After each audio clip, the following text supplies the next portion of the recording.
Hi everyone, it's Driftfoot for Gamerside, and today I will tell you about Deathloop in its PS5 version. I was lucky enough to be sent a code on Friday, but let me be clear with you straight away, I had no time to complete it, so I'm not going to be able to give you my final verdict just yet. The point of this video is more about evoking with you the concept behind the game and to give you my first impressions with the best possible image quality. So one thing I should also say before I start is that everything you're going to see was recording during the prologue, so no spoilers ahead. So for a change, I'm going to start this preview video with something focused on the technical side. And the reason is because I was really pleasantly surprised by the game's graphics, and I don't know if other people shared the same impression, but I really thought that Deathloop was going to be about its art style and that technically it would be very close to the previous games by the studio. So yeah, I know I didn't watch all the promotional videos they released, and considering the quality sometimes of those videos, it's hard to know really what the game truly looks like when you play on your TV. But the thing is, I was I don't know, taken aback even maybe, because I think that the texture work is impressive. I mean the pictures you see here, the map, the magazine covers, you see the posters on the wall. It all looks very, very, very nice. And this is running in performance mode, which means that usually when you have the performance mode, the image quality takes a hit. And well, in Deathloop, I don't think it does. I mean, it's 4K, it's dynamic, obviously, but the other three modes are also dynamic. I've only tried the fidelity mode and the ray tracing mode for just a few minutes, so I wouldn't be able to tell you exactly the differences. But from what I have seen, I think it's better to stick with the frame rate mode, the performance mode, because well, basically it's smooth, and the others, they're not completely smooth. And I suspect ray tracing mode is not even locked at 30. Contrary to what is said. So again, it's maybe my personal taste, but I think it's definitely worth it keeping a steady frame rate, especially because the image quality is very crisp, and so you don't feel that you're losing something. Now, maybe it's me, but I haven't been particularly impressed by the ray tracing mode. I've seen some reflections that were SSR, as far as I can tell. So unless the switch in-game doesn't work as it should, in which case I'm sorry, but other than that, I think it's better to stick with the performance mode that plays very well and looks very, very good.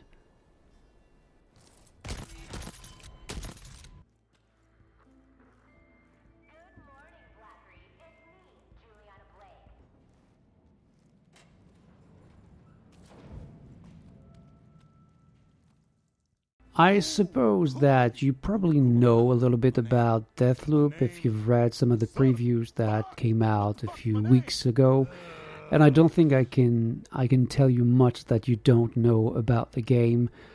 But as it's stated in its title itself, Deathloop is about a time loop, and the hero you're going to play as is going to have to break this loop to get away. We don't know much about him. He doesn't actually know much about himself either. I mean, it's very convenient. He seems to have forgotten who he is in the beginning and what he's doing here. All he knows is that some woman, Juliana, is pissed off, and she kills him very savagely at the very beginning. And he wakes up on this beach, and all he has to do is follow those messages that he can see that are not just messages and for the player, but that Colt, because it's its name, can see, and that are messages from his other selves, as far as I can tell. And the thing is, it's pretty well done from what I've seen. The way the story is told is really well implemented in that idea of a loop, so it works well. It reminded me of a game that I really enjoy that was called the Sexy Brutale. But obviously, it's not the only games based on a time loop. There's the Outer Wilds or Forgotten City more recently, and yeah, I'm not always very fond of this idea in games, but I really enjoy the Sexy Brutale, like I said. And there's this whodunit aspect to the story. I mean, you're not looking for the culprit; you are going to look for the people you have to kill. So a bit like a Hitman game, and I think it works very, very well.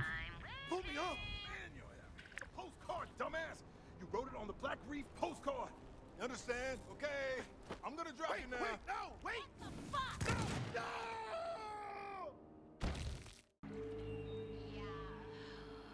So, like I say in Deathloop, you're stuck in a cycle, and it's bound to start over every time you die, or if you survive, every time the day ends.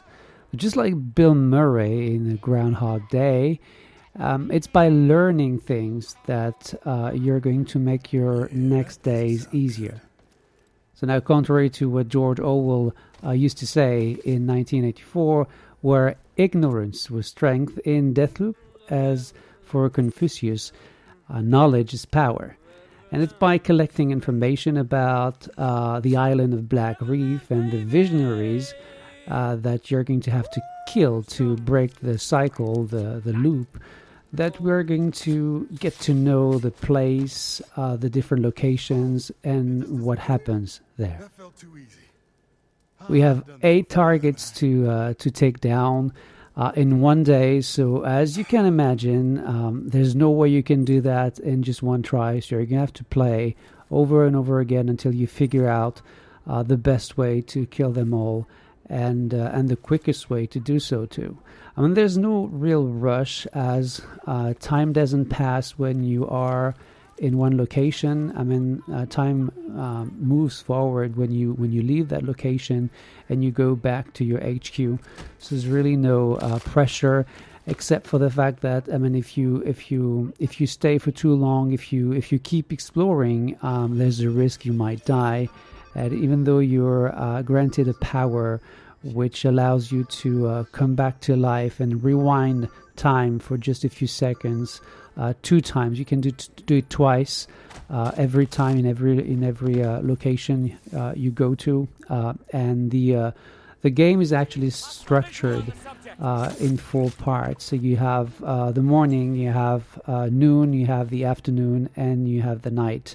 And each location can be visited at whatever time you like, except for the long prologue, which for me is like a tutorial where you're on rails and you follow what you're told to do, where you go where you're told to go, and at the exact time when they tell you to do so.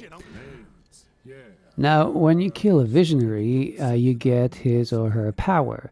It's called a slab. And it can be something such as teleportation, for example, which obviously is very reminiscent of the bling power in Dishonored. And like I said, just before, Colt can die twice before he has to go back to the very beginning of the loop. But the thing is, when you start the game, every time you start a new loop, you also get the ability to double jump. Now, for the rest, you're going to have to look everywhere, maybe find trinkets that are things you can associate with your weapons or your character to make them more effective, more powerful, for example, or to make your life easier as Colt. Once you finish the long tutorial I was just talking about, you discover something called Residium, which allows you to infuse weapons, trinkets of your choice, so that they remain with you when you start a new loop. But obviously, it's quite expensive, and even though you can actually sacrifice some of the items you found to turn them into a Residium, you're not going to be able to keep everything all the time. I almost forgot, but I should also tell you a bit more about Juliana. as she really seems to enjoy killing Colt day after day. I really like the way they interact with each other on the radio. I think it's very funny. But if you activate online mode, your game can be invaded by a player who will play as the young woman. When you're offline, the AI will actually try to invade you. The first time I actually met her, it was pretty easy. It was after an hour, just before the end of the prologue. There was another a location to visit and to find out about the residuum I was mentioning before. And when Juliana arrives, you have two options basically. You can either try to hack the antenna that blocks your way out and avoid her, or you can face her, and if you manage to kill her, you can get the reward, which can be, well, her slap, for example, her power. There are also more regular enemies, and I probably should say a few words about the AI. I mean, it's clearly not the best. I mean, sometimes it seems easy to use the AI to get rid of everyone without being seen when you stay on the rooftop and you kill them all, and they don't actually spot you if you stay hidden. I also find that they when they know you're there and they're looking for you, just leave the place for a while, and then be going back to their normal routine, and that makes some sequences maybe a bit easier than they should be. But I haven't played much, so I'm not going to say much about that. Other than that, controls are great with the gamepad. I like the way the DualSense is used, and yeah, it looks rather promising in terms of gameplay.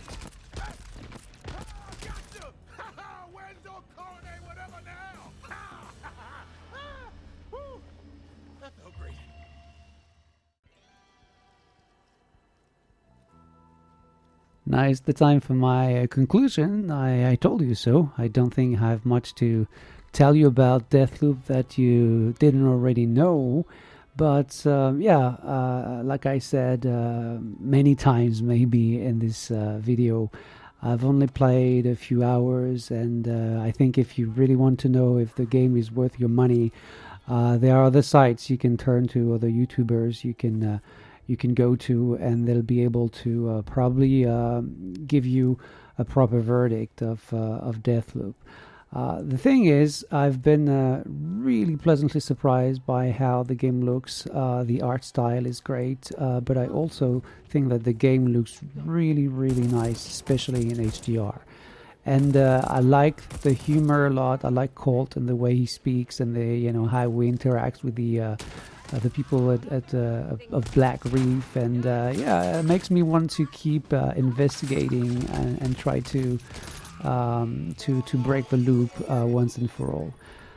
I hope that the quality of the image quality of the video will make up for maybe the lack of information, of substance in what I had to say. That's it for me now. I have to leave you, and I hope you enjoyed this short video, and I hope to see you guys very soon.